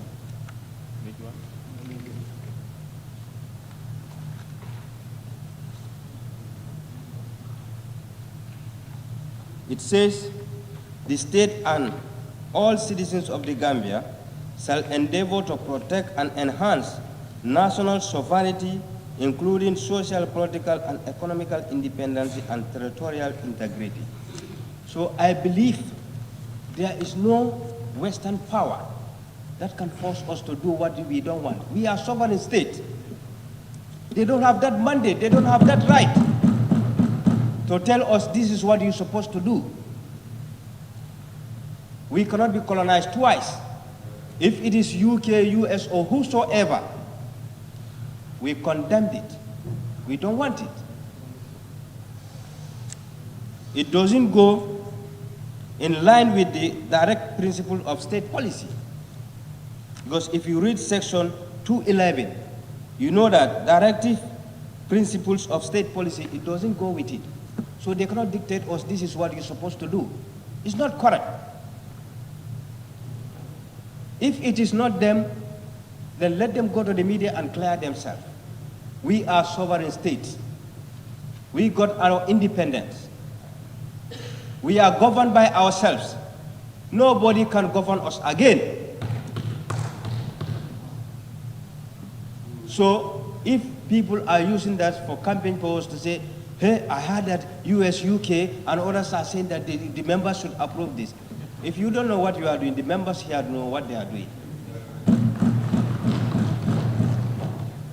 We are sovereign state, and we will not compromise our sovereignty.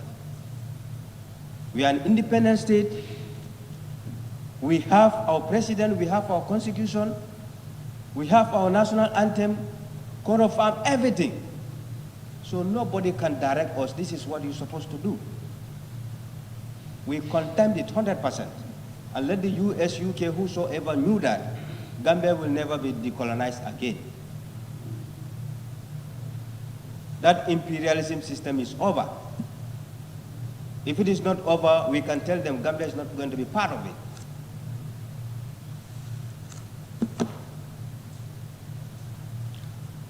Honorable Speaker, I've been saying that the issue of the public servants, we have had, we came across this new draft constitution that if you are terminated or dismissed from public office due to other errors, we will be banned for life. I want the Attorney General to convince me, why should that person be banned for life? And he's a citizen of this land. And no man is perfect. Human beings are bound to make mistakes. Our own citizens, why should we say they will not work for life?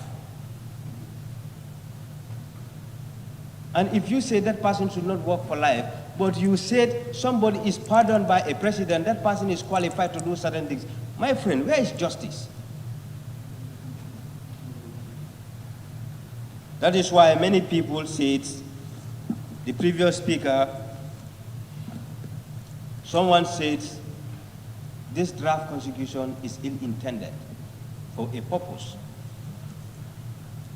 And we knew the purpose now, because we have seen key figures going out, begging, urging people to approve this. What is your interest for people to approve this? What is your interest for people to approve this? But we have now seen the reasons why people want this to be approved. That is why at the beginning of my submission I said, there is no good law, there is no bad law. Any law that suits you is a good law. And I have evidence of saying this, because I'm a sample to that. When I brought a private member bill here, there is a section of the assembly that says no, and when I ask them the reason and they give me their reasons, I say, wow, before you say this is bad, and today it is good for you, because it suits your interest. So those who are advocating for this draft to go, they are shooting for their interest outside, especially most of the political leaders. They are campaigning vigorously for this to be passed. What is their interest in that? Can they inform the public? Leave the National Assembly members to do their work diligently. Nobody is perfect, but it will be hard to sanitize this assembly again. The member for Woodley West always says this here in 2017. If anybody came here with a political tag, please drop it outside. All what we should see here is Gambia. I was called by many yesterday and day before yesterday, asking me, please, I'll approve. And if I ask them why, the reason why we should approve this, can you give me the benefit of the doubt? Why should I approve this? And what is your reason? They cannot say anything, but they say, no, Allah approve. Yes, just approve it.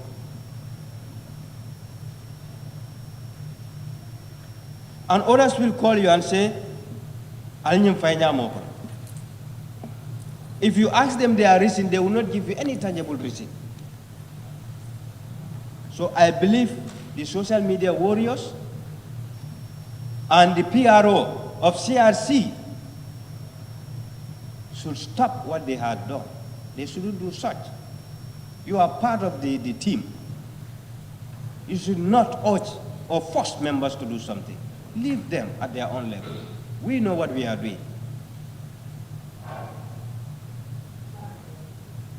We know what we are doing. Honorable Speaker, I want clarity. Can I ask?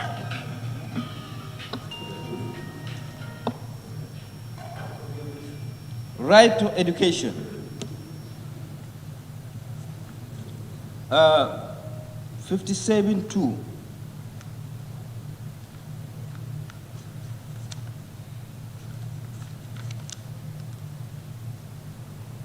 It says, all persons have the right to equal education opportunities and facilities, and with a view to achieving the full realization of that right. You know, when we are making laws, we should make laws that suits us and that match with the reality. We always advocate for this. Education is free, basic education is free, but this is not true. This is not right. And if our constitution says that it shall be right, who is fooling who here? Are we fooling ourselves?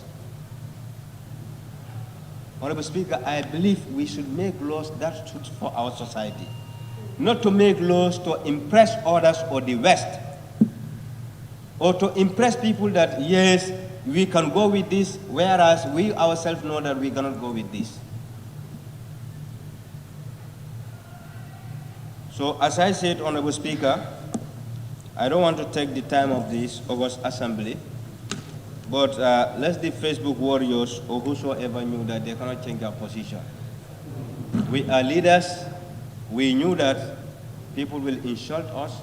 People will say all sort of. And to that effect, before I make my conclusion, Honorable Speaker, there was a time here, the former Attorney General brought a bill regards to this insult issue. And I did not see that one in this draft constitution. And the trend this country is going, there are two things, insult and hate speech. I think CRC should capture that here, because politics is now dirty in this country. But before, when they are insulting people, others are jubilating. That's the fact. The table has now turned. We have seen what is going on. So I would like the Attorney General, for those section or clauses to be captured here. And again, there is an issue regards to the issue of these gay and lesbians marriage. I consult a legal person, and what he told me and what I have seen in this draft and the 1997 Constitution is quite different. But as I said, we are not mandated to interpret the Constitution, but I believe you are.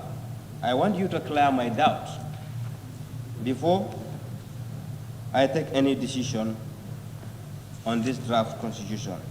That is, if you go to the 1997 Constitution, page 43, right to marriage, section 27, it says, men and women of full age and capacity shall have the right to marry and form a family. And what this person told me is that this 1997 Constitution, there is no possibility of gay marriage. But what he told me, in this draft Constitution, if you go to page 43, section 54, a man and a woman of full age and capacity have the right to marry and form a family, and such marriage shall be based on free and full consent of the man and the woman. He said, the word Article a man, qualifies a man itself to marry a man, and there is a conjunction of an, a woman, which means it's also a set of its own. So you are here to clear our doubts. I would like you to elaborate more on that, because one thing that I will not do is to give my blessing to something that I myself knew. After here, we are all here, but I know the Lord of the Lord is waiting for me to account me. So I will not fear any human being to do something which is not in line with my faith. Honorable Speaker, having said this, I would like to thank the members of this August Assembly for giving me their ear. Thank you so much. Thank you, Honorable Member for Lower Badibu. May I now call on Honorable Member for Jara West. Jara West, the floor is yours. Thank you, Honorable Speaker.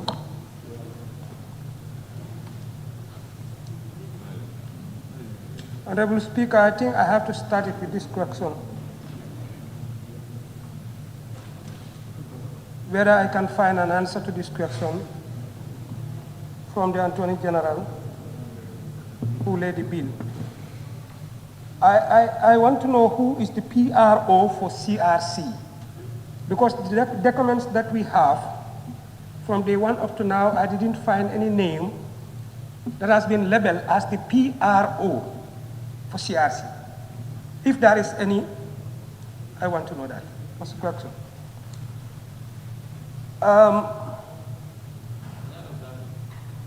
Yes. Public Relations Officer. Yes, you want to observe? Yes. Okay. Point of observation.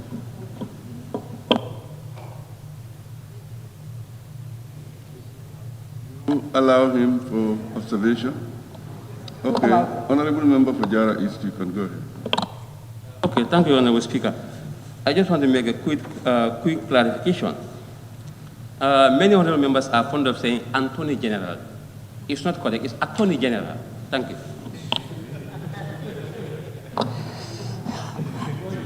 Thank you very much. Okay. Thank you, Member for Jara East. Honorable Speaker, I just want to start by saying to move forward, we must always look forward. If you want to move forward and you start looking behind whilst going forward, you're probably going to fall down. And you may not walk fast.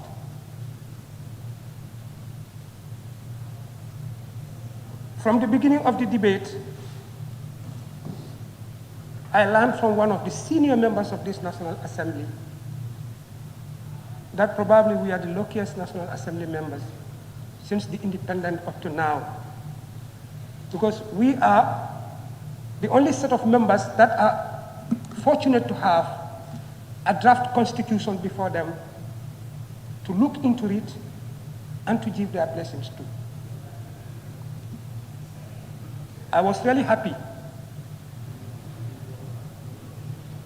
With that statement, I was very happy. But as I am standing right now, if I have to tell you the truth, I am sad and I am annoyed. I'll tell you my reasons along the line. In fact, I was about to drop all my reservations after looking at the pattern of our contributions. Seems like we are dealing with something that we didn't even understand.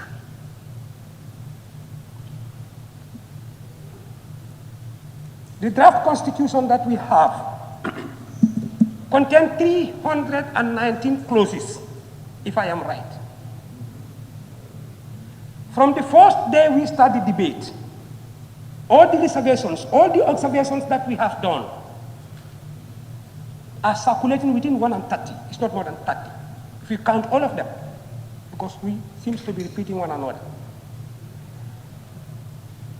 If that will give us the visa to throw the entire draft, that makes me sad. And I have to say that. But I will come to that later.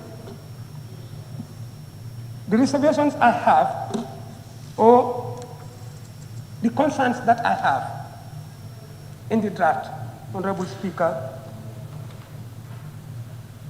this one I make it very short because it is mentioned by many members that it is quote and paste. Some are calling it as perjury. I want to believe that we are a sovereign state. We are a nation of our own. We are not under any colonization. Nobody is taking care of us. But we have to know that we belong to a global village. This present trend of the world, or of all the nations, if you observe, is going beyond national sovereignty. We're going towards globalization. We call the world a global village. There are general ideas that bind us together, especially when it comes to politics and governance. There's nothing we can do about that. Whatever you wanted to do today has been done since yesterday. You cannot run away from that. In fact, we fail to think twice. How many National Assembly teams leave the Gambia to go to other countries to study a case? Just a simple one case. I went to Uganda for case study. Why not in the Gambia here? Look, we live in a global village. We are at a globalized world. We must do things together. We must have to learn from one another. That is not a problem. My observations are touched by some members. That is, and in fact, I am happy with the new draft constitution regarding to that contribution. That is the religious affairs. The provisions that are provided in the draft constitution are more explicit, they are more understandable than what we have in the 1997 constitution. Oh, sorry, 1979 constitution. No, 97. 97, okay. It's very clear in the draft. The only reservation I have there is, I hope there will be a clause that will provide the National Assembly the power to be able to make an act for religious affairs in this country, which I have my own reasons for. If National Assembly can have an act, a power in the Constitution, in the new draft Constitution, whereas they can make an act or regulation regarding religious affairs. Otherwise, having secular or not having it in the draft Constitution, the clauses that are provided for our religious freedom in this draft Constitution are good. I don't have any problem with them. But my problem is there is no existing regulation in this country regarding religious affairs. I have made that research myself quite before we get this draft Constitution. And to my own calculation, I have seen that it is necessary, looking at our situation, looking at the occurrences in our country, I say it is necessary for Gambia to have a policy document regarding religious affairs. That does not, I don't think that even mean that government is going to interfere in religious affairs. A clear example is, we all remember and we see it together, there was a former governor that was taken to TRRC and was asked by the council, what authority did you have at that time to go and arrest that religious leader and his people? But he cannot provide any authority. What he said was very clear. He only act on an executive order. And we did not want that to continue in our country anymore. So we have to have a regulation in our country regarding religious affairs. It is alarming. It is quite alarming.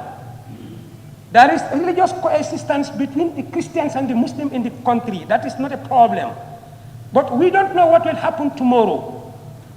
The people of the same religion are always at fight. We all attest to that. We all know about it. A respectable religious leader with his scholars preaching against another leader with his scholars.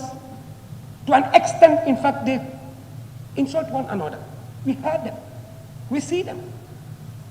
This is happening in some of the religions. And through my research, I think the biggest problem I get was there was no connection. Automatically, there was no connection between these two councils in the country that are established, I think, by the Act of the National Assembly. I don't know. That's the Christian Council and the Supreme Islamic Council. But there is no connection between these two councils and the Ministry of Religious Affairs or Ministry of Local Government and Religious Affairs, because that is where the portfolio is. So I am suggesting if there can be another provision in this draft constitution that can allow the National Assembly to make an act regarding religious affairs. The other thing is citizenship. I just don't want to go into it too much because already my colleagues has talked, excessively in that area. But my problem there is an automatic birthright. That is my problem. I think the minister has to make me understand what exactly he means by that. Looking at our country and looking at our sub-region, I don't think statelessness is an issue in our country as of now. Of course, if you look at the global trend, you know that it is in increase. Because globally, You have more than 1 million stateless people. But when it comes to Africa, in our African context, it's about 715,000. In fact, there is no registered case in the Gambia yet, unless it is not registered. According to the statistics I have, it is not registered. So, now why unconditional birthright? I need to be told why, so as I can understand. That's my problem. And finally, I came back to my argument.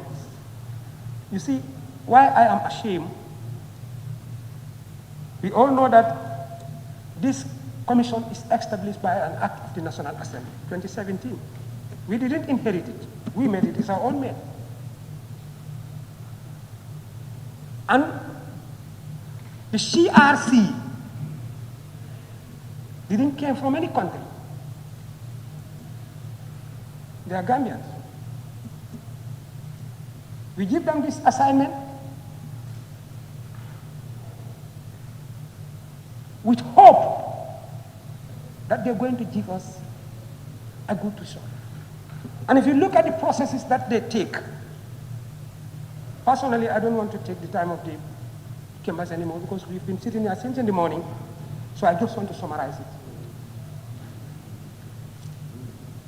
There are 51 fundamental questions that they set and submitted these questions. That if answers are found for all these questions, that will enable them to have a foundation to build a better constitution for the Gambian people. They did their consultation at every region, almost every constituency. In fact, I personally attend 3 of their consultative meetings. To call them that they have done nothing really made me sad. And I mean, just to think about it, how many clauses did we have problem with? From the time we start this debate, how many clauses? And how many more behind? Why do we want to join them all and throw it away? Does that make sense? You cannot assign people, give them money, and make them walk in and outside the country. At the end of the day, you say you've done nothing. To an extent that you tell them something that is not even appreciable. Because everybody is just listening to the National Assembly right now. Whatever word you utter, you are on the record. We should not do that. Why should we say what we are not up to do?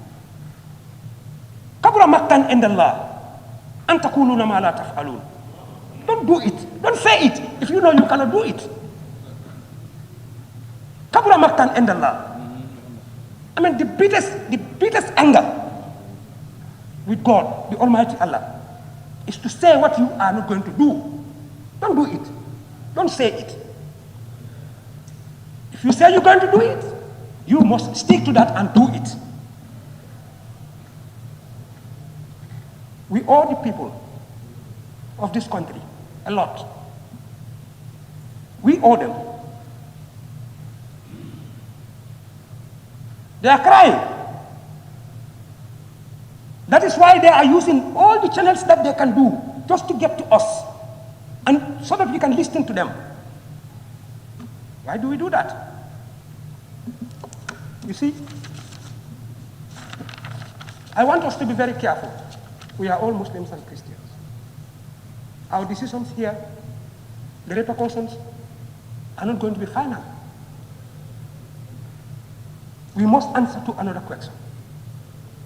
As a leader, when we were coming here, as a Muslim, you are given a whole Quran.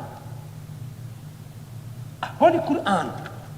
Because you are expected to say what you are going to do. Kabura maktan indallah an taquluna ma la taf'alun. Why did we say it when we know we cannot do it?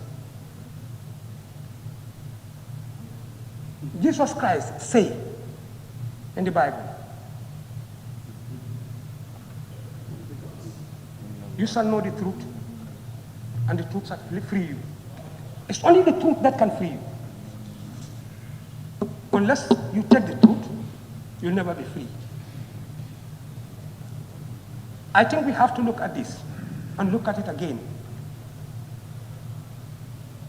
It is not started today, but today is going to be the end.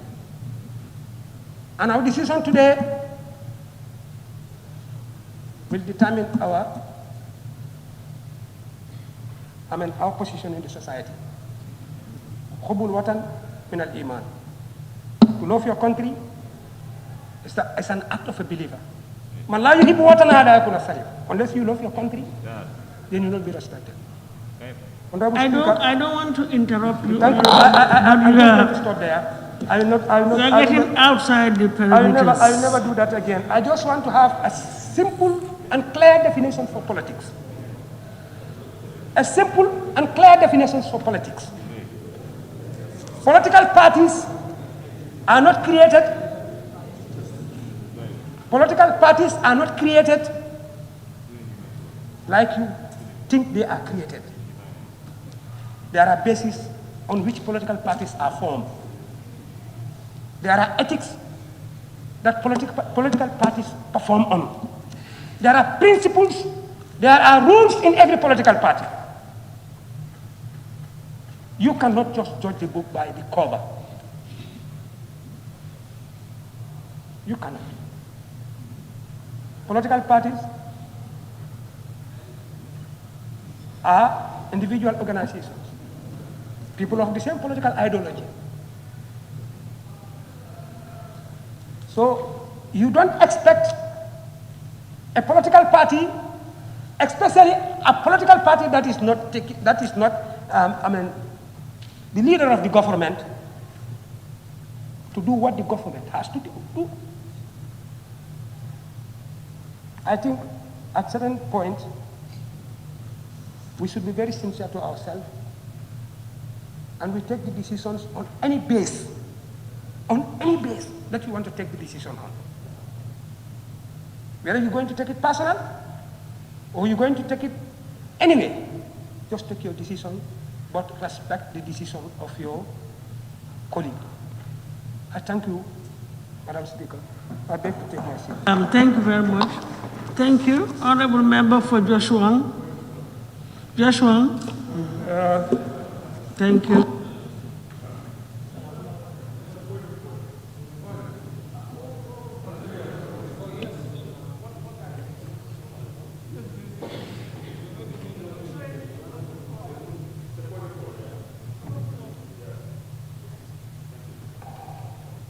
Thank you, Madam Speaker. Yes, thank you. I will do that. It's clause 53C of the standing orders. Motion for the adjournment of the debate. Madam Speaker, we are dealing with a very important bill. Yes.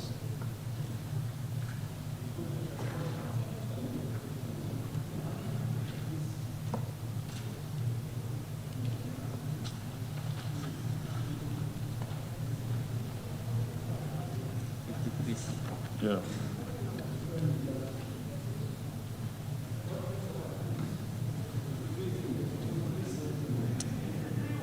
C. Motion where? Motion without notice, yeah. 53C.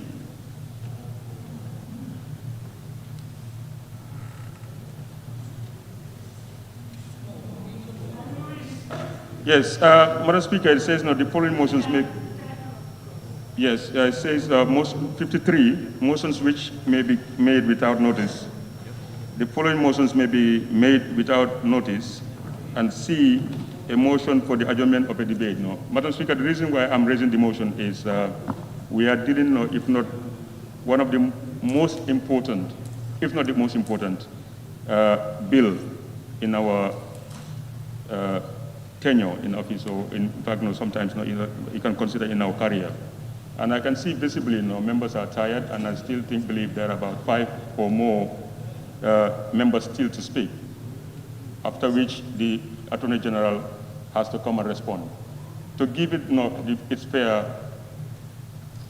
consideration, I just want to appeal to this honorable House to adjourn the debate till tomorrow morning, then we can come back and finish what is left. It's a very important national process that I think deserves the wait.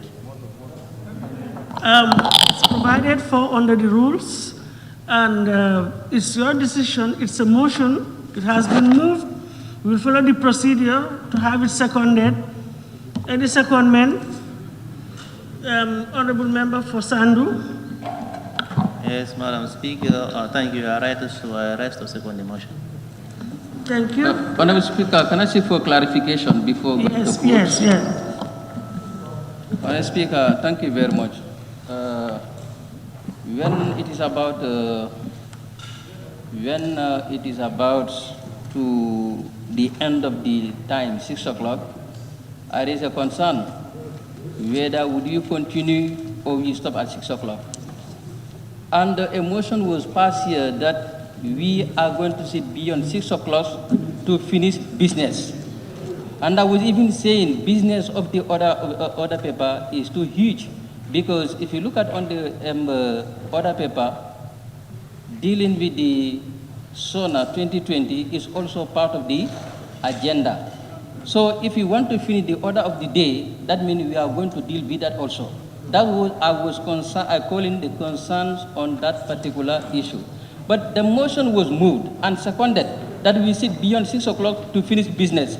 So therefore, I don't think any other motion can come and to contradict that motion, unless we repeal that motion. So are you saying in effect that once a motion was moved, seconded, and approved, you cannot have a subsequent motion? Is that what you are saying? Well, we need to be clear. What I am saying... Because, no, I understand you. That's why I want to get you very clear. I also want to make it very clear. I am submitting.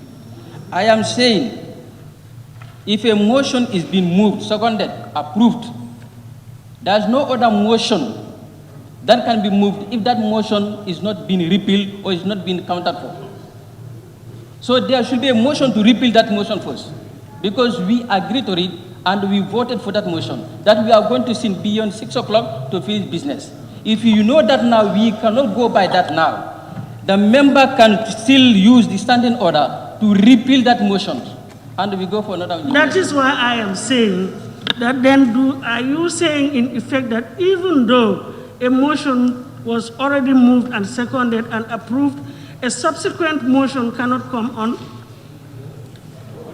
That's the point. Is it proper under the standing orders to bring a subsequent motion?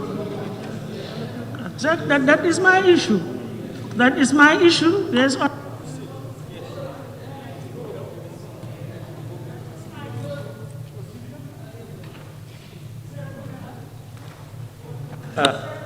Honorable Speaker, the motion that was brought is a motion without notice, and the motion is to adjourn the debate. So the debate is on,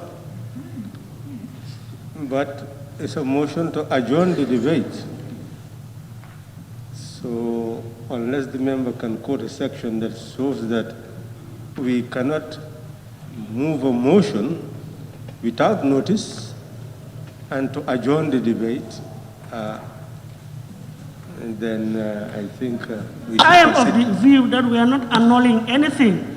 It's just a suspension, if I get it right. Yes, so, and look at the...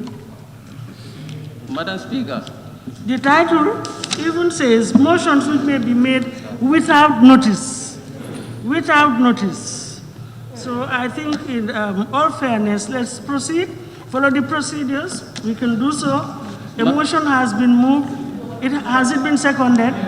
It was seconded. So it has been moved and seconded that we adjourn the debate on the Constitution Promulgation Bill 2020 till tomorrow for continuation. Those in favor, please say aye. Aye. Those not in favor, please say no. No. So I think the ayes, the ayes have it. So the assembly stands adjourned till tomorrow. Please, 11 o'clock. I think let's compensate ourselves. 11 tomorrow. 11 o'clock. Please, tomorrow 11. And on time, please, prompt. Thank you.